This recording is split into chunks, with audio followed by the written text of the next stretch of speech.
Estamos de volta para o segundo bloco de entrevista com o candidato a senador Gladson Cameli, do Partido Progressista, coligação por um Acre Melhor. Ele é o primeiro candidato a ser entrevistado nessa segunda rodada de entrevistas que o Gazeta Entrevista faz com os candidatos a senador.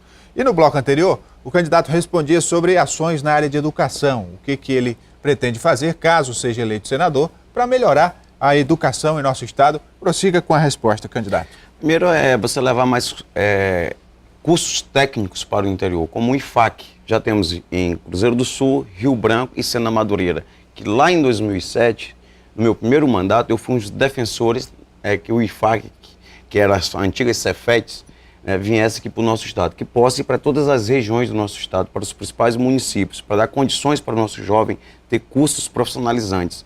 Porque é inadmissível hoje, em 2014, um jovem sair daqui, do nosso estado, e fazer cursos na Bolívia. Para que ele possa ter essa oportunidade, para que possamos levar núcleos da UFAC para os demais municípios do interior do nosso estado, com mais vagas, para que possa dar essa oportunidade para os jovens, para as pessoas que sonham em ter um curso, e ter um diploma. Então é dessa forma que eu quero, como senador da República, através do governo federal, pedir que possa expandir esse maior número de cursos, escolas técnicas e núcleos da UFAC para o interior do nosso estado. Uma outra questão importante é a saúde, E como senador, essa discussão passa pelo Senado também. Como é que o senhor pretende trabalhar para melhorar o atendimento de saúde de forma generalizada, que é uma das principais reclamações dos brasileiros hoje? Aprovar a lei que tramita no Congresso das 30 horas semanais para todos os profissionais de saúde, para que possamos, com isso, dar mais condições de trabalho para eles, gerar mais empregos, e que ele possa realmente atender bem os seus pacientes, para que todos os profissionais de saúde tenham aquela carga horária de 30 horas semanais. Eu defendo que realmente coloque na prática. Hoje, um parlamentar, por exemplo, tem direito de 15,5 milhões de emendas parlamentares individuais, que 50% desse valor é direcionado para a saúde. É continuar não colocando recursos para todos os municípios do nosso estado, indeterminante de cores partidárias. Em relação à contratação de profissionais, criação de novas estruturas de unidades hospitalares? Nessa linha, através das emendas, e que com a aprovação das 30 horas você vai precisar contratar novos profissionais, mais profissionais. E com a contratação de mais profissionais você vai gerar mais emprego. Gerando mais emprego, vai gerar mais renda. E o profissional de saúde, ele vai ter mais tranquilidade em trabalhar.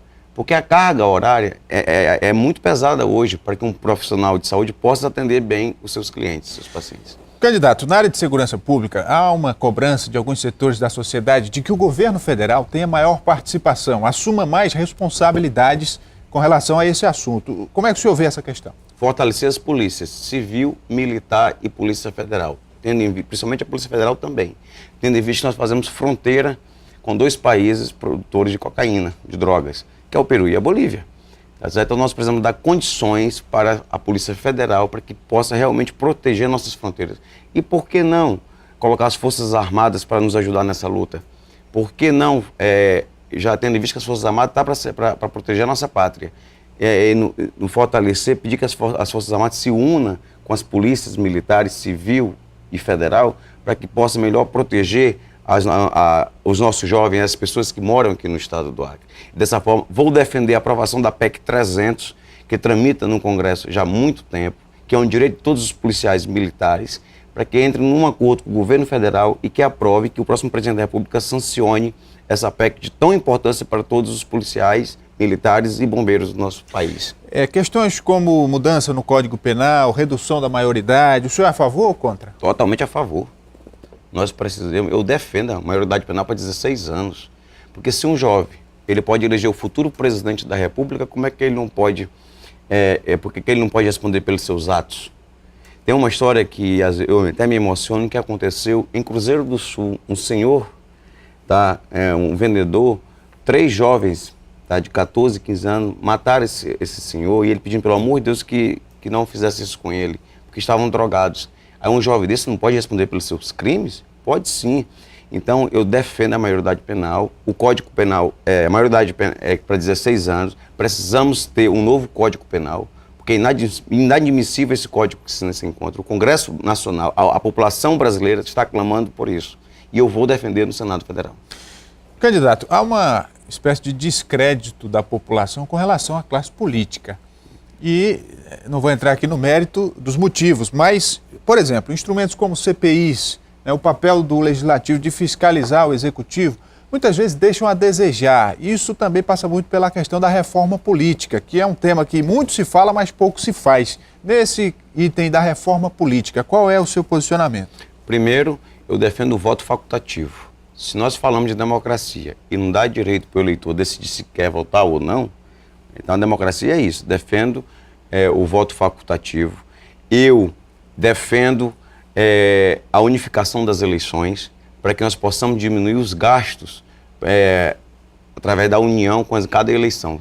Todos nós sabemos quanto é que custa uma eleição para o nosso país. E com essa economia, investir mais na área de segurança, saúde e educação do nosso país. Ou seja, o senhor defende que as eleições todas sejam realizadas de uma única vez? Uma única vez, que acabe com a reeleição em um mandato de 5 anos. Certo.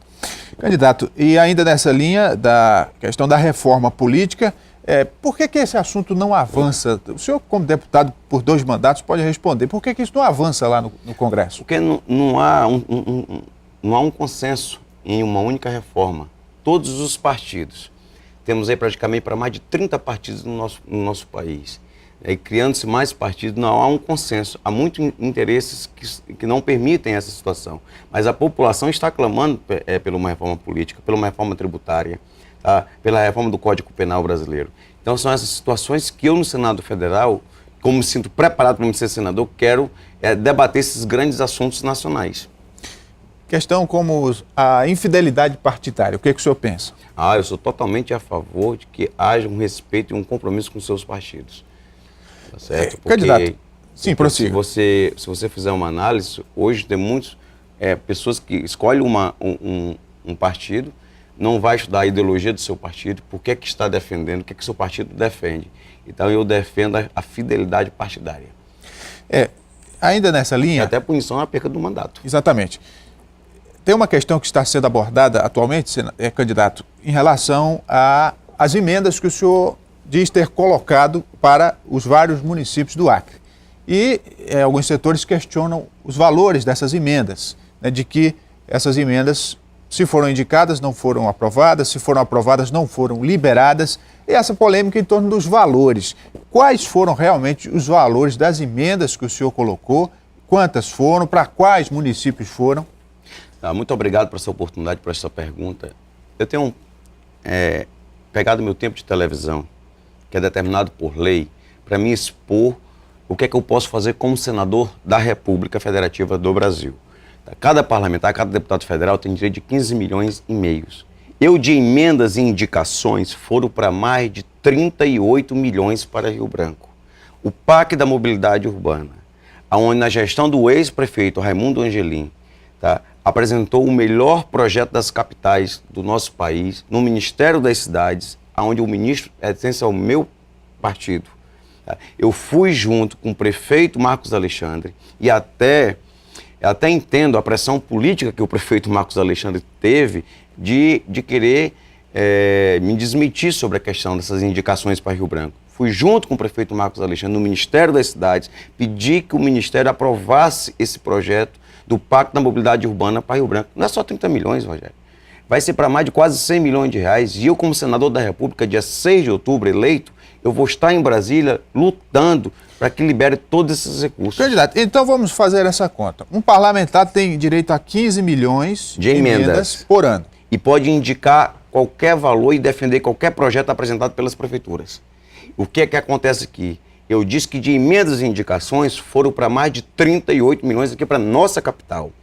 Para a capital que tem um prefeito do Partido dos Trabalhadores, porque o meu compromisso com Rio Branco tá sem questão de partidárias políticas. É as pessoas e o Acre estão em primeiro lugar. Mas esses 38 milhões, ao longo dos seus 2 mandatos, nesse último ano, qual foi o tempo? Não, ao longo desse último mandato, 30 milhões foram de uma indicação que nós ajudamos a aprovar no Ministério das Cidades e 8 milhões agora, nesse último mandato, tanto que a revitalização do Mercado do Bosque, que deve estar começando as obras, foi uma emenda nossa, do deputado Gladys Camelim.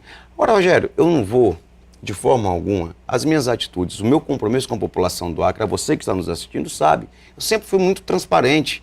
Eu sempre fiz o que é certo, o que está na Constituição, que é colocar o Acre e as pessoas em primeiro lugar. Eu entendo que nós estamos vivendo num período eleitoral, só que eu vou usar o meu tempo de televisão para me dizer por que eu quero ser senador da República e para dizer para a população acreana que estou preparado para representá-los no Senado Federal. Lamento que querem, de uma forma ou de outra, diminuir as pessoas, diminuir o trabalho das pessoas. Eu não vou entrar nessa, porque eu respeito as famílias acreanas, porque o que está em discussão aqui são as famílias acreanas. Ainda sobre as emendas, para a gente pular para outro assunto, e nos outros municípios, candidato, qual foi o valor das emendas, indicações? Eu ajudei para mais de 100 milhões de reais em emendas para todos os municípios do nosso estado. Candidato, seu tempo se esgotou nesse bloco. Nós vamos fazer um rápido intervalo, voltamos daqui a pouco, continuando aqui para o terceiro bloco de entrevista com o candidato a senador Gladson Cameli, do Partido Progressista, coligação Por um Acre Melhor. Voltamos já.